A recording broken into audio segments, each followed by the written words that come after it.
Hai, jumpa lagi di channel ini. Kali ini saya akan ngebahas film Lightyear. Sejak tahu film ini akan rilis di Indonesia pada 17 Juni 2022, saya dengan sangat antusias ingin sekali menontonnya. Namun ketika hari H sudah di depan mata, ternyata film ini dilarang tayang di sejumlah negara, termasuk Indonesia. Kok bisa ya?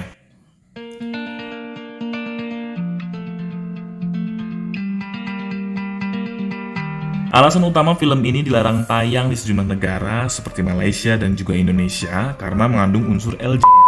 Yap, nggak salah dengar. Film animasi yang notabene menyasar pasar anak-anak ini sekarang memang sudah edan sekali. Semuanya mengandung isu yang ramai diperbincangkan tersebut. Good job Indonesia. Negara ini bukan hanya tempat jualan film, mereka juga harus patuh dengan aturan di sini. Jika tidak mau menurut, silahkan jangan berjualan film di sini. Hahaha. Tapi setelah saya menonton filmnya, wajar aja sih Disney tidak mau memotong adegan tersebut. Karena memang posisinya sangat penting dalam penceritaan film. Walaupun bisa saja diganti secara total menjadi karakter normal jauh lebih baik. Adegan yang dipermasalahkan adalah adegan Jenderal temannya Buzz Lightyear, Lizzie Harton, Jenderal Harton yang memiliki pasangan sesama perempuan dan menikah selanjutnya memiliki anak juga. Sebetulnya itu saja. Kalau saja diganti kekasih Lizzie itu menikah dengan laki-laki seperti pada umumnya, maka film ini tidak akan tersandung masalah. Lalu bagaimana jika adegan itu dihapus? Tentu saja bisa sih sebetulnya. Namun karena adegannya cukup panjang, maka saya rasa akan terdapat plot hole dalam film ini.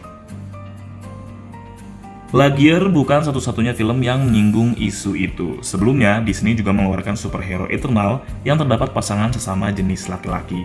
Namun karena dipotong, maka lulus sensor di Indonesia. Berikutnya ada Doctor Strange, orang tua America Chavez juga demikian berpasangan dengan sesama perempuan. Lihat, Disney sepertinya gencar sekali mengkampanyekan isu ini. Kita sebagai penonton harus pintar-pintar dalam menyerap materi film. Oke, kita lanjut ngomongin Lightyear. Siapa sih yang tidak mengenal studio pembuat film animasi paling inovatif di dunia? Pixar. Film-filmnya selalu masuk jajaran film animasi terbaik. Tapi lewat karya terakhirnya ini, saya penasaran, apakah Magic Pixar sudah tidak bekerja di sini? Saya katakan film ini seperti bukan buatan Pixar. Dari segi animasi memang tidak dipertanyakan lagi, tapi menyinggung soal cerita, disinilah kelemahan utamanya. Di awal film, kita diperlihatkan suasana sekelompok orang yang terjebak dalam sebuah planet misterius yang sangat berbahaya. Tanaman di sini merambat dan sepertinya hidup. Dalam misi Space Ranger, mereka berusaha mencari jalan kembali ke bumi.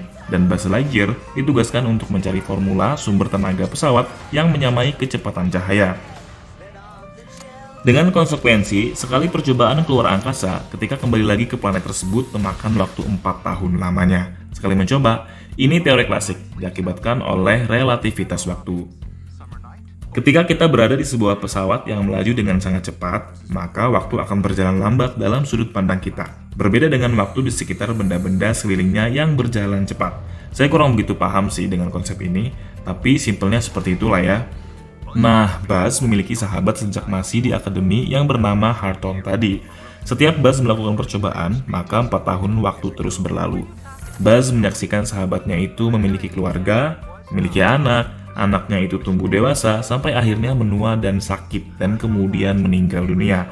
Semuanya terjadi dalam sekejap. Buzz ditinggalkan oleh sahabatnya itu. Namun, semua percobaan yang dilakukan oleh Buzz semuanya gagal. Puluhan tahun waktu planet terjadi dalam sekejap mata dalam pandangan Buzz.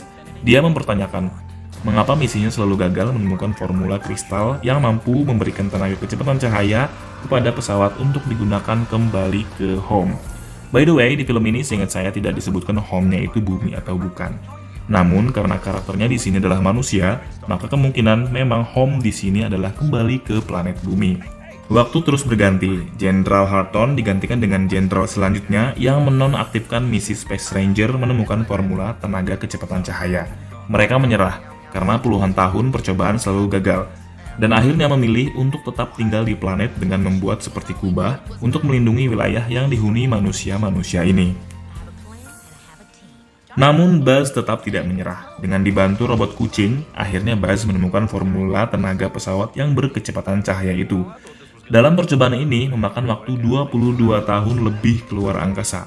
Dan ketika kembali ke planet, keadaan sudah berubah dan menghadapi musuh baru yang dijuluki Zurg.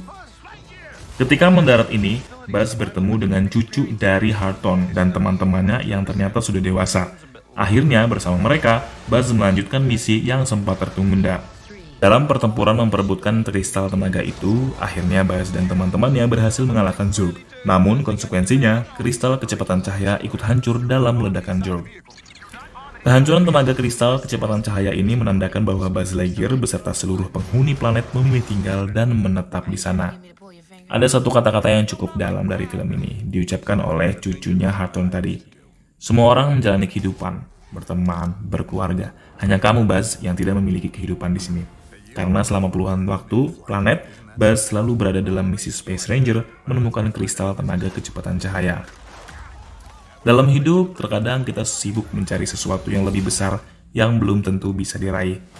Namun kita lupa bahwa dalam prosesnya, itu juga sama kehidupan.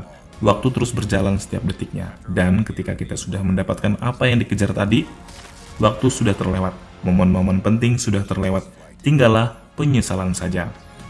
Pelajaran lain yang ada dalam film ini adalah soal teamwork atau kerjasama. Buzz digambarkan sebagai orang yang enggan mendapat bantuan dari orang lain. Namun pada saatnya, dia merasa perlu bantuan orang lain juga. Kehidupan ya seperti itu, tidak ada manusia yang mampu hidup sendiri. Always need other people. Untuk segi ceritanya, menurut saya filmnya sangat kurang. Apalagi film ini menyinggung isu-isu yang sensitif, yang kemudian mengakibatkan film ini di-banned. Lalu tidak ada momen-momen yang begitu spesial selain pesan kehidupan tadi, menurut saya. Konsep relativitas waktu dan perjalanan waktu juga menjadi hal yang kurang begitu dijelaskan dalam film ini. Mungkin film mengira kita semua sudah pada tahu tentang konsep itu. Namun saya pribadi merasa lumayan awam. Butuh mengernyitkan dahi untuk kemudian mengerti. Rasa Pixar dalam film ini berasa tidak ada. Selain kualitas animasi yang bagus seperti biasa, tidak ada yang benar-benar spesial dari film ini. Oke, itu saja bahasan mengenai film Lightyear. Sampai jumpa di lain video. Thanks for watching and see you in other time.